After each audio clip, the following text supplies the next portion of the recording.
Gas ও জ্বালানি সংকটে কমেছে বিদ্যুৎ উৎপাদন, ঘন ঘন লোডশেডিংয়ে ভোগান্তিতে ঢাকার বাইরের মানুষ। রূপপুর কেন্দ্রে পারমাণবিক ফুয়েল লোড মঙ্গলবার।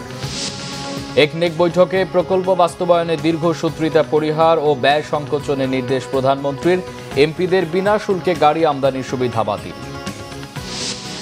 গাইবান্ধায় 5 ও জামালপুরে 2 জন সহ 6 জেলায় বজ্রপাতে 11 জনের মৃত্যু। টানা তাপ প্রবাহের পর অবশেষে রাজধানীতে স্বস্তির বৃষ্টি। হামের প্রকোপ চলছেই, দেশের বিভিন্ন জায়গায় আরও 8 শিশুর মৃত্যু।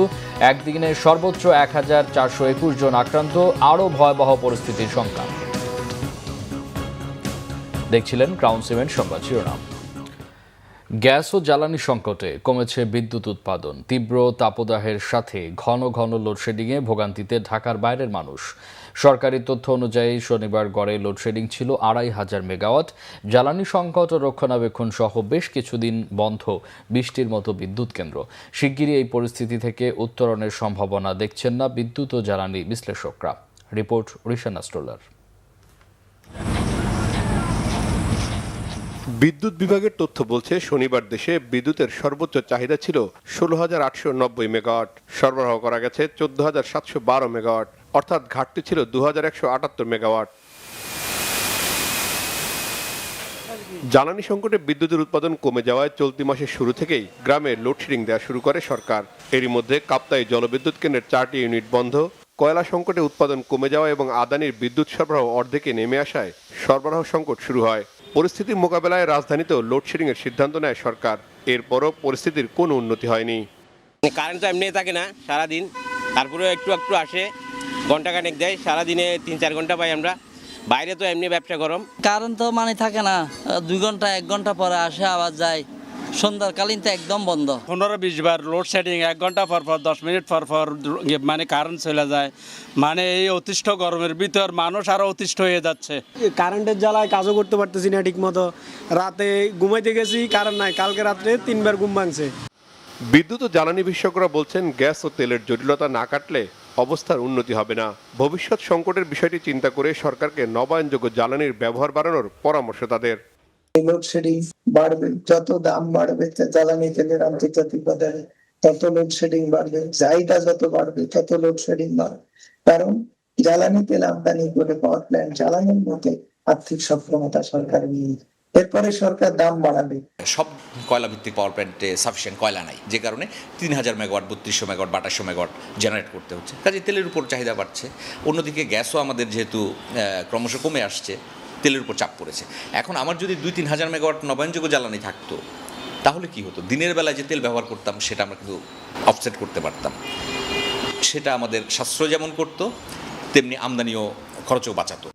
বিদ্যুৎ উৎপাদন তথ্য অনুযায়ী দেশে বর্তমানে গ্যাস দিয়ে 5,235 মেগাওয়াট, তেল দিয়ে 1,053 মেগাওয়াট, কয়লা দিয়ে 4,437 মেগাওয়াট এবং নবায়নযোগ্য খাত থেকে 360 মেগাওয়াট বিদ্যুৎ পাওয়া যায়। এছাড়া ভারত থেকে আমদানি করা হয় প্রায় 2000 মেগাওয়াট বিদ্যুৎ। রিশান নাস্ট্রোল্লাহ, বাংলা ভিশন, ঢাকা। এদিকে রূপপুর পারমাণবিক বিদ্যুৎ কেন্দ্রের প্রথম ইউনিটে ফুয়েল লোডিং হচ্ছে মঙ্গলবার। রবিবার সচিবালয়ে এই তথ্য জানান বিজ্ঞান ও প্রযুক্তি মন্ত্রী ফকির মাহবুব আনাম। তিনি জানান, যথাযথভাবে ফুয়েলিং শেষ হলে অগাস্ট মাসে জাতীয় গ্রিডে 300 মেগাওয়াট বিদ্যুৎ যুক্ত হতে পারে। তিনি বলেন, পারমাণবিক বিদ্যুৎ কেন্দ্র থেকে উৎপাদিত বিদ্যুৎ জাতীয় গ্রিডে যোগ হওয়ার বিষয়টি প্রধানমন্ত্রী তারেক রহমান রূপপুরে উপস্থিত থেকেই উদ্বোধন করবেন। জানান, 2027 সালের জানুয়ারিতে প্রথম ইউনিট থেকে 1100 মেগাওয়াট বিদ্যুৎ জাতীয় গ্রিডে যুক্ত হবে। এরপর 2027 সালের জুনে দ্বিতীয় ইউনিটে ফুয়েল লোডিং শুরু হবে। সব ঠিক থাকলে ওই বছরের সেপ্টেম্বর নাগাদ রূপপুর থেকে জাতীয় গ্রিডে 2200 মেগাওয়াট বিদ্যুৎ জাতীয় গ্রিডে যুক্ত হবার আশা করছেন মন্ত্রী।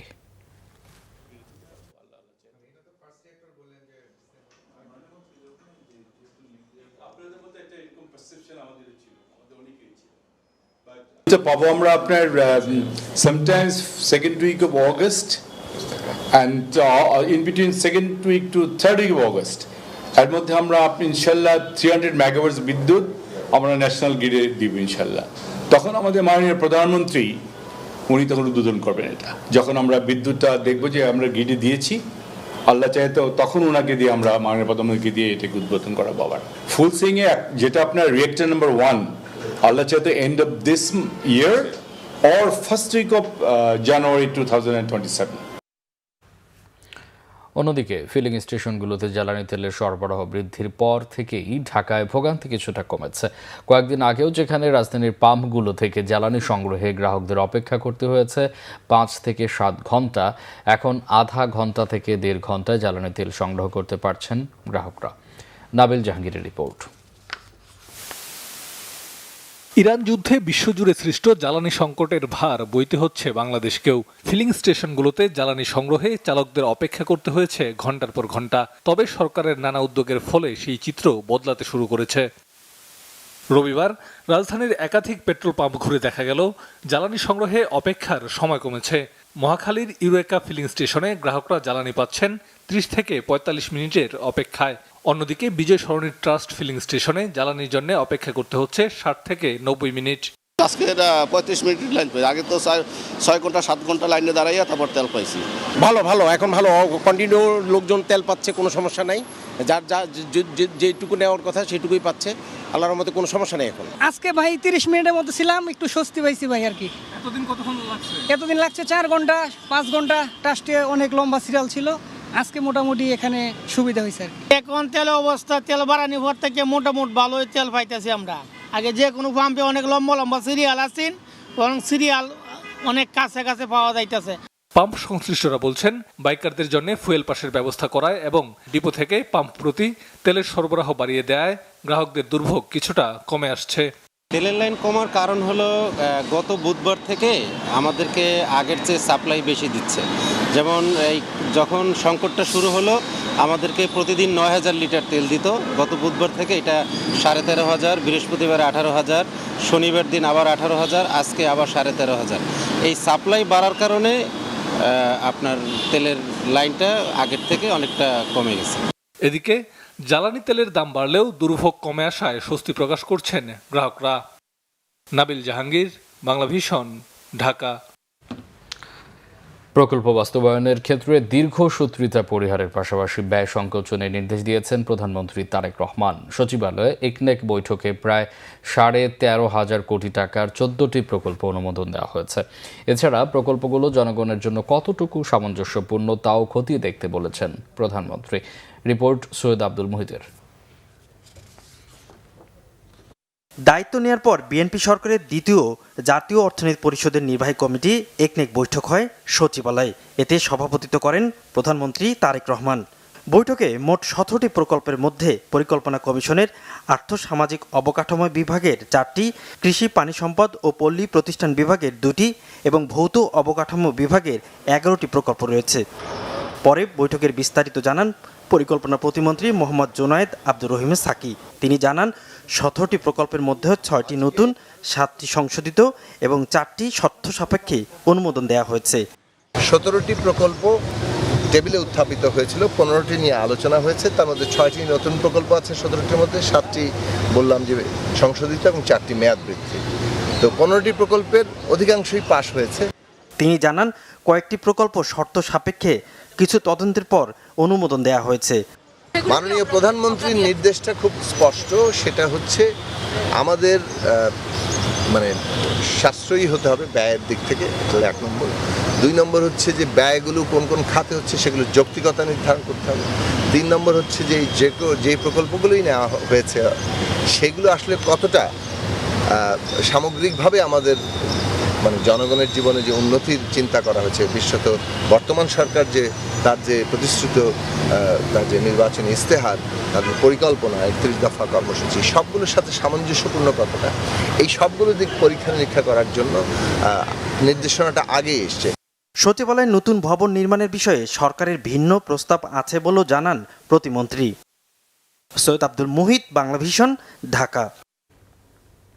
এদিকে সংসদ নেতা ও প্রধানমন্ত্রী তারেক রহমান জানিয়েছেন আইনশৃঙ্খলা বাহিনী সহ জরুরি কাজে নিয়োজিতদের জন্য জ্বালানি তেল বিক্রয় রেশনিং পদ্ধতি কয়েকদিন আগে থেকেই প্রত্যাহার করা হয়েছে। এছাড়া নেত্রকোনা 5 আসনের সংসদ সদস্যের উপর হামলার ঘটনায় সংসদে দুঃখ প্রকাশ করে দায়ীদের বিরুদ্ধে ব্যবস্থা নেওয়ার কথা জানান স্থানীয় সরকার মন্ত্রী মির্জা ফখরুল ইসলাম আলমগীর। এছাড়া এদিন বিনা শুল্কে গাড়ি আমদানির সুবিধা বাতিল করে সংসদ সদস্যদের সম্মানী ও পারিতোষিক সংশোধনী বিল 2026 পাশ করা হয়। আহমেদ সরোয়ারের রিপোর্ট। আমি যে বিষয়টি রেজ করতে চাচ্ছিলাম, সংসদের রবিবারের কার্যক্রম শুরু হলে জরুরি জনগুরুত্বপূর্ণ বিষয়ে মনোযোগ আকর্ষণ বিধিতে মনিরুল হক চৌধুরী কুমিল্লায় কাস্টমস কর্মকর্তা মৃত্যুর বিষয়ে পুলিশের জ্বালানি রেশনিং এর কথা তুলে ধরে তা বাতিলের দাবি জানান। পুলিশ বলেছে তাদের তেল সংকট আছে, তেল নাকি রেশন হয়েছে।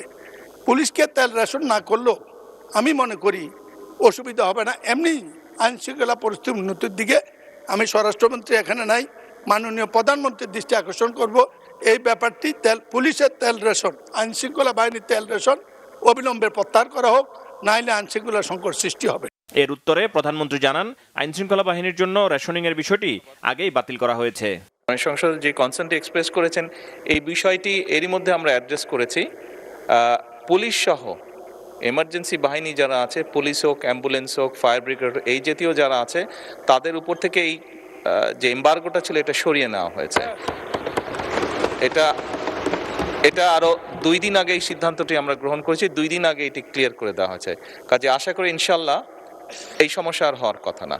এরপর নেত্রকোনা 5 আসনের সদস্য মাসুম মোস্তফা তার উপর হামলার বিষয়ে সংসদে জানিয়ে নিরাপত্তার দাবি জানান। তারা আমাকে মেরে ফেলার জন্য চেষ্টা করে। পরবর্তীতে আমি শুনতে পাই যে সেখানে পেশাদার কিলারকে নেওয়া হয়েছিল যাতে আমাকে হত্যা করা হয়। কিন্তু মসজিদের মুসল্লিদের প্রতিরোধের মুখে তারা দরজা ভাঙতে পারে নাই বলে আজকে মাননীয় স্পিকার আপনার সামনে দাঁড়ানোর সুযোগ হয়েছে।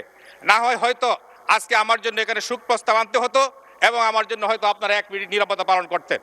মাননীয় স্পিকার, আমি আপনার কাছে আমার নিরাপত্তা চাই, আমার পরিবারের নিরাপত্তা চাই। স্থানীয় সরকার মন্ত্রী মির্জা ফখরুল ইসলাম আলমগীর এজন্য দুঃখ প্রকাশ করে ব্যবস্থা নেয়ার কথা জানান।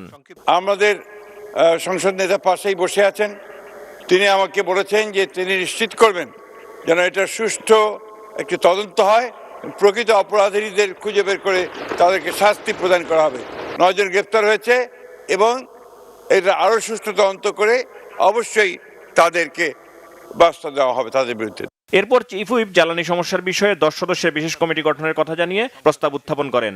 এই কমিটির কার্যপরিধি হবে সাম্প্রতিক জ্বালানি উদ্ভূত পরিস্থিতি মোকাবেলায় করণীয় সম্পর্কে সুপারিশ সহ সংসদে রিপোর্ট প্রদান করা। কমিটির মেয়াদ কমিটি গঠনের বিজ্ঞপ্তি প্রকাশের তারিখ হতে 30 দিন। প্রস্তাবটি সর্বসম্মতিক্রমে গৃহীত হয়। সাম্প্রতিক জ্বালানি নিয়ে উদ্ভূত পরিস্থিতি মোকাবেলার করণীয় সম্পর্কে সংসদে সুপারিশ সহ রিপোর্ট প্রদান করার জন্য কার্যপ্রণালী বিধির 266 বিধি অনুযায়ী বিশেষ কমিটি গঠিত হলো। পরে শুল্কমুক্ত গাড়ি আমদানির সুবিধা বাতিল করে সংসদ সদস্যদের সম্মানী ও পারিতোষিক সংশোধনী বিল উত্থাপন করেন আইনমন্ত্রী। রাষ্ট্রীয় ব্যয় সংকোচন, স্বচ্ছতা ও জবাবদিহিতা বৃদ্ধি এবং নাগরিকদের সাথে সাম্য প্রতিষ্ঠা কল্পে উক্ত সুবিধা বাতিল করার জন্য the members of parliament remuneration and allowances order 1973 PO number 28 of 1973 এর আর্টিকেল 3C বিলুপ্ত করার উদ্দেশ্যে এই বিলটি এই মহান জাতীয় সংসদে উপস্থাপন করা হলো। সংসদে উত্থাপিত আকারে দি members of parliament remuneration and allowances amendment bill 2026 pass হলো। পরে রাষ্ট্রপতির ভাষণের উপর ধন্যবাদ প্রস্তাবের উপর বক্তব্য রাখেন সংসদ সদস্যরা। একটা ট্রাস্টের আহমেদ সরোয়ার, বাংলা ভিশন, ঢাকা। আজ যশোর যাচ্ছেন প্রধানমন্ত্রী তারেক রহমান। তাকে স্বাগত জানাতে চলছে প্রস্তুতি। সফরে উলশিখালের পুনঃখনন এবং যশোর মেডিকেল কলেজের 500 শয্যা বিশিষ্ট হাসপাতালের ভবন নির্মাণ উদ্বোধন করবেন প্রধানমন্ত্রী। এবারের সফরে শিক্ষা, সংস্কৃতি ও ক্রীড়া প্রতিষ্ঠান যশোর ইনস্টিটিউট পাবলিক লাইব্রেরি পরিদর্শন করবেন প্রধানমন্ত্রী তারেক রহমান। এছাড়াও যশোর ঈদগাহে জেলা বিএনপির আয়োজনে জনসভায় যোগ দেবেন তিনি। প্রধানমন্ত্রীর সফরকে স্মরণীয় করে রাখতে এবং সমাবেশ সফল করতে জেলা বিএনপির উদ্যোগে চলছে ব্যাপক কর্মযজ্ঞ। জেলা জুড়ে সভা, মিছিল ও লিফলেট বিতরণ সহ নানা কর্মসূচির আয়োজন করেছেন নেতাকর্মীরা। সমাবেশস্থল ঈদগাহ ময়দান ও এর আশপাশের এলাকায় লক্ষাধিক মানুষের সমাগম ঘটবে বলে প্রত্যাশা স্থানীয় নেতাদের। শেরেবাংলা একে ফজলুল হকের 64তম মৃত্যুবার্ষিকী আজ। দিনটি উপলক্ষে এক বিবৃতিতে প্রধানমন্ত্রী বলেন, ফজলুল হক শুধু কৃষক সমাজের নেতা নন, বরং অবিভক্ত ভারতের রাজনীতির এক প্রভাবশালী ও দূরদর্শী ব্যক্তিত্ব ছিলেন। তিনি আরও উল্লেখ করেন, 1940 সালের ঐতিহাসিক লাহোর প্রস্তাব উত্থাপনের মাধ্যমে উপমহাদেশের রাজনীতিতে নতুন অধ্যায়ের সূচনা করেন শেরেবাংলা। কৃষক শ্রমিকের অধিকার, শিক্ষা বিস্তার এবং সমাজের প্রান্তিক জনগোষ্ঠীর উন্নয়নে তার ভূমিকা ছিল অনন্য। তারেক রহমান বলেন, 1937 সালে অবিভক্ত বাংলার প্রধানমন্ত্রী হিসেবে দায়িত্ব পালনকালে তিনি জনকল্যাণমুখী নীতি গ্রহণ করেন। কৃষকদের স্বার্থ রক্ষায় তিনি ছিলেন দৃঢ় প্রতিজ্ঞ। বাংলার কৃষক শ্রমিকের অধিকার প্রতিষ্ঠায় শেরে বাংলার ভূমিকা ছিল ঐতিহাসিক, জানান প্রধানমন্ত্রী তারেক রহমান। বলেন, তার রাজনৈতিক দর্শন ও আদর্শ আজও প্রাসঙ্গিক। বজ্রপাতে গাইবান্ধায় 5 জন আর জামালপুরে 2 জন সহ সারা দেশে 11 জনের প্রাণহানি হয়েছে। গাইবান্ধার সুন্দরগঞ্জ উপজেলার ধোপাডাঙ্গা ইউনিয়নে বজ্রপাতে 1 শিশু সহ 4 জন ও সাগাটা উপজেলায় 1 জন সহ মোট 5 জনের মর্মান্তিক মৃত্যু হয়েছে।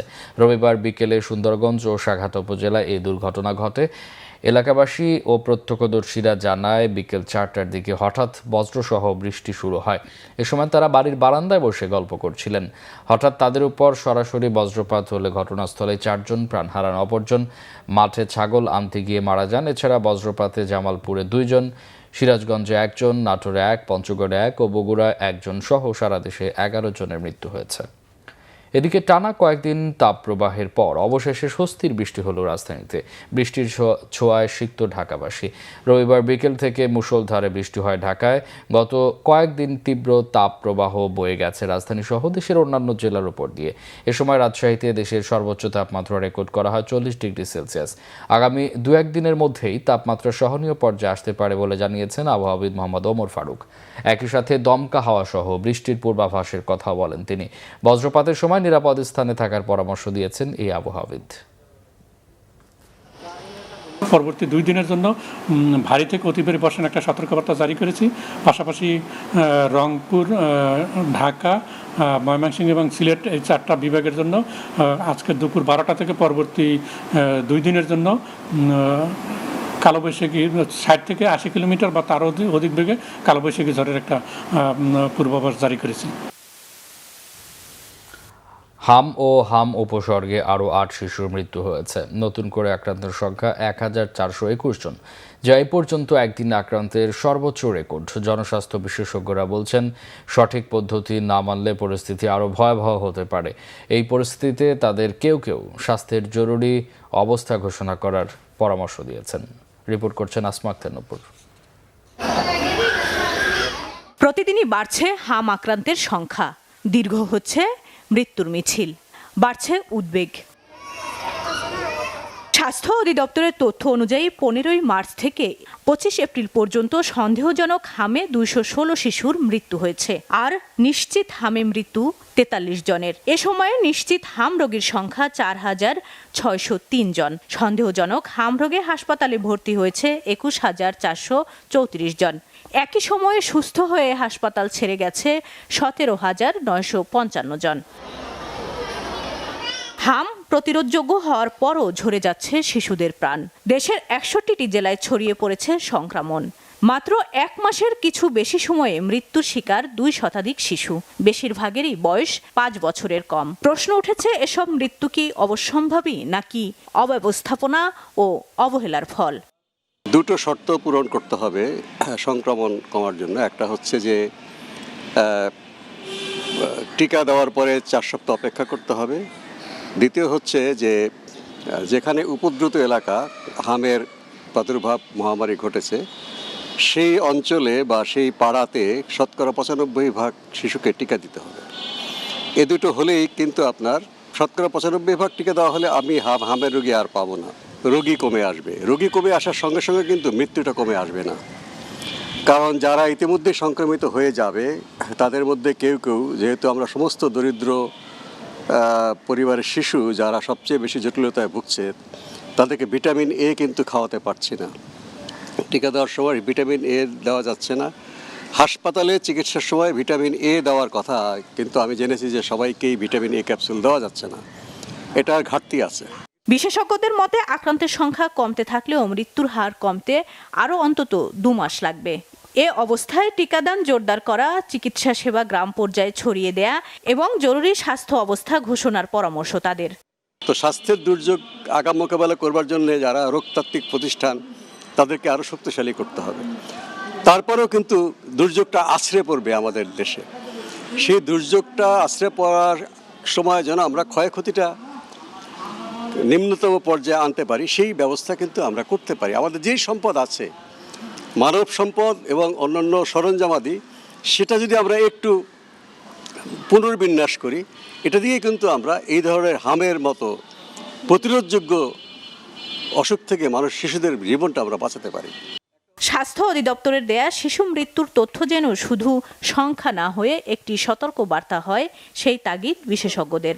তো স্বাস্থ্যের দুর্যোগ ঘোষণা করার সঙ্গে সঙ্গে কি কাজ হবে সেগুলো তালিকা করে তার জন্য একটা স্ট্যান্ডিং অর্ডার দিয়ে রাখতে হবে। আসমা তান্নুপুর, বাংলা ভিশন, ঢাকা। তথ্য অধিদপ্তরের প্রধান তথ্য কর্মকর্তা হিসাবে নিয়োগ পেয়েছেন সিনিয়র সাংবাদিক ও লেখক সৈয়দ আবদাল আহমদ। সরকারের সচিব পদমর্যাদায় তাকে নিয়োগ দিয়ে জনপ্রশাসন মন্ত্রণালয়ের চুক্তি ও বৈদেশিক শাখা থেকে রবিবার এই সংক্রান্ত প্রজ্ঞাপন জারি করা হয়। প্রজ্ঞাপনে বলা হয়, সৈয়দ আবদাল আহমদকে তথ্য অধিদপ্তরের প্রধান তথ্য অফিসার হিসাবে চুক্তিভিত্তিক নিয়োগ প্রদান করা হলো। এই নিয়োগের অন্যান্য শর্ত চুক্তিপত্র দ্বারা নির্ধারিত হবে। সৈয়দ আবদাল আহমদ 1991 সাল থেকে 1996 সাল পর্যন্ত তৎকালীন প্রধানমন্ত্রী বেগম খালেদা জিয়ার উপ প্রেস সচিব হিসেবে দায়িত্ব পালন করেন। দৈনিক আমার দেশ পত্রিকা নির্বাহী সম্পাদক ও জাতীয় প্রেস ক্লাবের দুবারের নির্বাচিত সাধারণ সম্পাদক ছিলেন তিনি। অন্তর্বর্তীকালীন সরকারের গণমাধ্যম সংস্কার কমিশনের সদস্য হিসাবেও দায়িত্ব পালন করেছেন স্বনামধন্য এই সাংবাদিক। এছাড়া দৈনিক বাংলা, দৈনিক জনকণ্ঠ, দৈনিক দিনকাল ও বাংলাদেশ সংবাদ সংস্থায় কাজ করেছেন সৈয়দ আবদাল আহমদ। শিক্ষা ব্যবস্থা বাঁচাতে সরকারের উচিত শিক্ষা সংস্কার কমিশন গঠন করা, এমন মত দুর্নীতি বিরোধী জাতীয় সমন্বয়ক কমিটির সাধারণ সম্পাদক ও মুখপাত্র সরওয়ার ওয়াদুদ চৌধুরীর। তিনি বলেন, জাতির একান্ত প্রত্যাশা এটি। রবিবার শান্তিবাগ পাবনা সমিতি মিলনায়তনে বাংলাদেশ শিক্ষা পর্যবেক্ষক সোসাইটি আয়োজিত শিক্ষা সংস্কার কমিশন গঠনের দাবিতে প্রধান অতিথির ভাষণে তিনি এসব কথা বলেন। অভিযোগ করেন, বিগত অন্তর্বর্তী সরকার দুর্নীতি বিরোধী জাতীয় সমন্বয় কমিটিকে শিক্ষা সংস্কার কমিশন গঠনের প্রতিশ্রুতি দিয়েও সে কথা রাখেনি। অধ্যক্ষ এম শরীফুল ইসলামের সভাপতিত্বে এই আয়োজনে বিশেষ অতিথি হিসাবে বক্তব্য রাখেন সাবেক মন্ত্রী নাজিমুদ্দিন আল আজাদ। আরও ছিলেন সাবেক বিচারপতি খাদেমুল ইসলাম চৌধুরী, জাতিসংঘের সাবেক আন্তর্জাতিক বিচারক ডক্টর মোহাম্মদ শাহজাহান সাজু, ডক্টর প্রকৌশলী লুৎফর রহমান, তাজখেরা খায়ের, কবি কাজী আলম, আফাজউদ্দিন বীর মুক্তিযোদ্ধা, অধ্যাপক ফিরোজ মল্লিক। ঢাকা মোটর শো 2026-এর নতুন মিৎসুবিশি ডেস্টিনেটর উন্মোচন করেছে বাংলাদেশে মিৎসুবিশি মোটরসের একমাত্র অনুমোদিত পরিবেশক ক্র্যাঙ্কস লিমিটেড। রাজধানীর ইন্টারন্যাশনাল কনভেনশন সিটি বসুন্ধরার ICCB হল 4 মিৎসুবিশির মেগা প্যাভিলিয়নে গাড়িটি আনুষ্ঠানিকভাবে প্রদর্শন করা হয়। নতুন ডেস্টিনেটর 7 আসনের একটি প্রিমিয়াম SEUV আধুনিক পরিবারের চাহিদা বিবেচনায় গাড়িটি তৈরি করা হয়েছে। এতে মিৎসুবিশির নির্ভরযোগ্যতা, অত্যাধুনিক প্রযুক্তি, আকর্ষণীয় ডিজাইন ও আরামদায়ক ভ্রমণের সুবিধা রাখা হয়েছে। দেশের ক্রমবর্ধমান SEUV বাজারে নতুন মডেলটি গুরুত্বপূর্ণ ভূমিকা রাখবে আশা প্রতিষ্ঠানটির।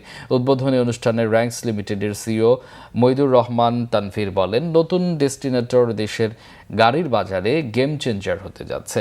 পারফরম্যান্স, ব্যবহারিক সুবিধা ও প্রিমিয়াম কমফোর্ট বিবেচনায় গাড়িটি গ্রাহকদের পছন্দের তালিকায় স্থান করে নেবে বলে আশাবাদী তিনি। 1.5 লিটারের ইঞ্জিনের গাড়িটি কর কাঠামোতেও সুবিধাজনক অবস্থানে থাকবে। নতুন এই মডেলটি সরাসরি দেখতে ও বিস্তারিত জানতে তাদের প্যাভিলিয়নে আমন্ত্রণ জানান প্রতিষ্ঠানটির head of marketing Fahim Hossain. সংবাদ শেষ করব ক্রাউন সিমেন্ট শিরোনামগুলো আরেকবার জানিয়ে। গ্যাস ও জ্বালানি সংকটে কমেছে বিদ্যুৎ উৎপাদন, ঘন ঘন লোডশেডিংয়ে ভোগান্তিতে ঢাকার বাইরের মানুষ। রূপপুর কেন্দ্রে পারমাণবিক ফুয়েল লোড মঙ্গলবার। একনেক বৈঠকে প্রকল্প বাস্তবায়নে দীর্ঘসূত্রিতা পরিহার ও ব্যয় সংকোচনের নির্দেশ প্রধানমন্ত্রীর। এমপিদের বিনা শুল্কে গাড়ি আমদানির সুবিধা বাতিল। গাইবান্ধায় 5 ও জামালপুরে 2 জন সহ 6 জেলায় বজ্রপাতে 11 জনের মৃত্যু। টানা তাপ প্রবাহের পর অবশেষে রাজধানীতে স্বস্তির বৃষ্টি। হামের প্রকোপ চলছেই, দেশের বিভিন্ন জায়গায় আরও 8 শিশুর মৃত্যু। একদিনে সর্বোচ্চ 1421 জন আক্রান্ত, আরও ভয়াবহ পরিস্থিতির শঙ্কা। এই ছিল এখনকার মতো। পরে সংবাদ সকাল 7:30টায় দেখার আমন্ত্রণ রইল। এছাড়া বাংলা ভিশন সংবাদ ও সংবাদ সংশ্লিষ্ট অনুষ্ঠান দেখতে ভিজিট করুন www.bfnews24.com ও facebook.com/banglavisionnews এবং সাবস্ক্রাইব করুন youtube.com/banglavisionnews। এতক্ষণ সাথে থাকায় অসংখ্য ধন্যবাদ। শুভরাত্রি।